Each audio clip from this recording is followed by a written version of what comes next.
Hello दोस्तों, कैसे आप लोग। तो आज के इस वीडियो में काफ़ी बढ़िया एक टॉपिक हम लोग कवर करने वाले हैं। वो है क्या, इलेक्ट्रिकल डिवाइस का रेटेड वैल्यू। ठीक है, तो आप किसी भी इलेक्ट्रिकल डिवाइस का रेटेड वैल्यू कुछ इस तरह से देखे होंगे तो आपको शायद जानकारी होगा। और ये जो सबसे इंपॉर्टेंट बात है ना कि ये जो टॉपिक है आपके दैनिक जीवन में हमेशा उपयोग में आते रहता है। मोबाइल का चार्जर खरीदिए, बल्ब खरीदिए, आयरन खरीदिए, पंखा खरीदिए, आप कुछ भी खरीदिए, आयरन खरीदिए, कुछ भी खरीदिए जो लाइन से डायरेक्ट चलता है, उसमें आपको रेटेड वैल्यू यहाँ पे लिखा हुआ रहेगा। ठीक है, तो कुछ भी रहे इधर में, पावर में कुछ भी रहे, ये पावर रहता है, वोल्टेज रहता है। ये वोल्टेज जो दिखेगा ना, हमेशा देखिएगा कि 220 वोल्ट रहेगा, जो लाइन से चलेगा डायरेक्ट। ठीक है, अब ये 220 वोल्ट क्यों लिखता है इसके बारे में जरा सा जानते हैं, है ना। जैसे जितना भी डिवाइस चलता है, चाहे बल्ब हो चाहे आयरन हो, आप डायरेक्ट जो है प्लग लगाते हो कहाँ पे, बोर्ड में लगाते हो, इलेक्ट्रिसिटी वाला में। तो उसमें जो हम लोगों को जो वोल्टेज जो मिलता है, कितना मिलता है ट्रांसफार्मर के द्वारा, वो मिलता है 220 वोल्ट। अब वो 220 वोल्ट क्या है, तो अल्टरनेटिंग करंट का वो आरएमएस वैल्यू है। आरएमएस वैल्यू पीक वैल्यू दोनों अलग होता है। आरएमएस वैल्यू समझिए तो ये अल्टरनेटिंग करंट जो हम लोगों को जो इतना वोल्टेज जो दे रहा है ना, ये उतना ही काम कर रहा है जितना कोई बैटरी 220 वोल्ट का कम करके देता। इतना सीधा समझिएगा। ठीक है, कि on the behalf of DC voltage 220 वाला, उसके जगह पे हमने एसी यूज कर रहा है। तो डीसी बैटरी का जो 220 वोल्ट है वही एसी जो यूज हो रहा है उसका भी आरएमएस वैल्यू है। एकदम सीधा समझिएगा। तो समझिए कि यहाँ पे डीसी वोल्टेज हम लोग यूज करें 220 वोल्ट का।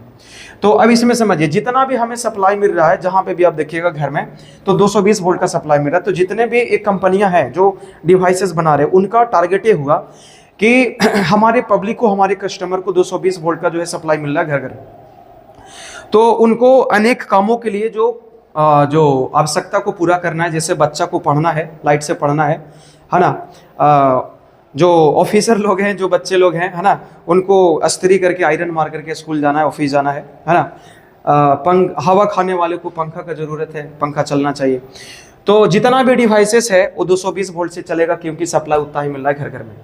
तो उन्होंने तय किया कि हमें हर एक काम करने के लिए अलग अलग डिवाइस बनाना है, और ये अलग अलग डिवाइस जितना भी ऑपरेट करेगा 220 वोल्ट पे चलेगा, और उतना वोल्टेज पर ये परफेक्ट काम करना चाहिए। बात समझ में आया?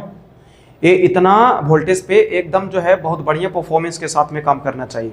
अगर बल्ब है तो ये बल्ब इतना लाइट दे सके उस वोल्टेज पे, ताकि वो बच्चा पढ़ सके। कोई हवा खाने के लिए तैयार है, गर्मी बहुत लग रहा है, तो वो 220 वोल्ट पे पंखा इतना हवा दे सके ताकि वो जो है आराम कर सके। ये नहीं कि कोई कंपनी जो है ऐसा पंखा बना दिया 220 वोल्ट पे चलने वाला कि ऐसा डुगुर डुगुर डुगुर डुगुर चल रहा है ना। और ये हवा खाने वालों को बहुत गुस्सा आ रहा है कि कौन पंखा लगा दिया, उठा के फेंक देगा, तोड़ फोड़ के फेंक देगा वो। बात समझ में आया? तो जरा समझे जरा। तो 220 हमेशा सभी डिवाइसेस में क्यों आता है पता चल गया, बिकॉज यही हम लोगों को सप्लाई मिल रहा है सरकार की तरफ से या किसी भी तरफ से, जो एसी सप्लाई हम लोगों को मिल रहा है। ठीक है, उसके बाद में, है ना, उसके बाद में बात करते हैं हम लोग इसके बारे में। ये जो होता है ना, पावर होता है, जिसको आप शक्ति कहते हो। अगर हम 100 वाट के बारे में यहाँ पे बात करें तो 100 वाट जो होता है एक्चुअली में इसको लिख सकते हैं कितना, तो 100 जूल पर सेकंड लिख सकते हैं। और ये सेकंड को 1 सेकंड में लिख सकते हैं। अर्थात ये बल्ब जो है 220 वोल्ट पे आप लगाओगे, इसको सप्लाई 220 वोल्ट दोगे, तो ये जो है 1 सेकंड में 100 जूल कार्य करेगा। अर्थात 1 सेकंड में 100 जूल जो है वो ऊर्जा खपत कर देगा सर्किट से। और उसी के कारण यही ऊर्जा खत्म करते गया, एक समय, है ना, महीना के लास्ट में आपको बिजली बिल आता होगा, तो यही जो ऊर्जा खा रहा है उसी का आपको पैसा भुगतान करना पड़ता है। 50 यूनिट, 100 यूनिट। अभी देखिए माननीय मुख्यमंत्री जी नीतीश कुमार जो है 125 यूनिट हर एक घर में अभी जो है फ्री किए हैं। इससे गरीबों को राहत मिला है। देखिए कितने दिन तक चलता है ना। लेकिन जो है इतना फ्री करने से काम नहीं चलेगा, बहुत कुछ अभी बाकी है बिहार में जो करना है, चाहे वो नीतीश कुमार जी रहें चाहे कोई रहे, है ना, उनको आकर के करना होगा। चलिए जी, आते अपने पॉइंट पे। तो ये बात समझ में आ गया। तो कहने का मतलब ये जो रेटेड वैल्यू है, ये पावर रहता है, वोल्टेज रहता है ना। ये वोल्टेज 220 क्यों रहता है, आपको समझ में आ गया क्यों रहता है? क्योंकि हम लोगों को सप्लाई वो मिल रहा है। अच्छा, एक चीज इसका और भी मकसद होता है। अब कोई बोलेगा कि स्टेबलाइजर से, है ना, वोल्टेज को बढ़ा करके अगर देता है तब क्या होगा, तो इसमें यह भी बात बोला गया है कि इतना वोल्टेज पे ये जो है ना, अगर इससे अब ज्यादा करोगे ना, तो इसमें हो सकता है कि इसमें फेलियर आ जाए डिवाइस में, तो काम करना बंद कर देगा, खराब हो जाएगा, वो आपका पैसा बर्बाद हो जाएगा। तो कस्टमर को यह भी बोला गया है कि भाई साहब आप इतना के आसपास में वोल्टेज को रखिएगा, अगर इससे कम रखोगे तो वो आपका सही से काम नहीं कर पाएगा, है ना। मान लीजिए कि 150 वोल्ट पे आप चला रहे हो, 100 वोल्ट पे चला रहे हो, तो बल्ब जो उतना प्रकाश नहीं दे सकेगा ताकि बच्चा पढ़ सकेगा। बल्ब तो जल रहा है लेकिन वो मौज मस्ती करेगा, पढ़ाई नहीं कर पाएगा वो। बात समझ गए बढ़िया से? तो ये रहा इसका कहानी।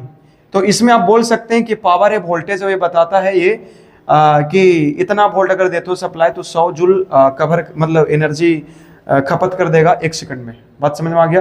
ये सुरक्षित वोल्टेज भी बोल सकते हैं, है ना। अब ये जो वोल्टेज है वो सही से काम करने के लिए जो वोल्टेज जो हो सकता है वो भी बोल सकते हैं आप, है ना। तो ये रहा रेटेड वैल्यू की कहानी। हम आशा करते हैं कि आपको अच्छा लगा होगा, और एक प्यारा सा कमेंट आप जो है कमेंट सेक्शन में करिएगा, कैसा लगा आपको समझ करके। धन्यवाद।